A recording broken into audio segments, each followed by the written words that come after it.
সবাই তোমরা কেমন আছো? তো আজ ছিল ওর বৈদিক ফ্যান্সি ড্রেস কম্পিটিশন। তো আমি কাল রাতের থেকে ভাবছিলাম কোনো কিছু রেডি করা হয়নি, করব কি না। রাত্রিবেলায় ভাবছিলাম ওকে পার্টিসিপেট করাবো কি না। তারপর রাত্রিবেলা সেই নিয়ে বসলাম, ভাবি না ঠিক আছে করাই।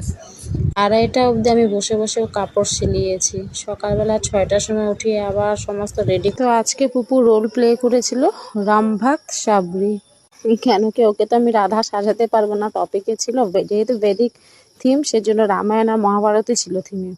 তো কিছুদিন আগে ওকে আমি ক্লু করে দিই, বুঝতে পারছিলাম না কেন কি যেই রোল প্লে করবে ও সবখানে চুল তো জানোই বিরাট বড় একটা ম্যান্ডেটরি ফ্যাক্টর।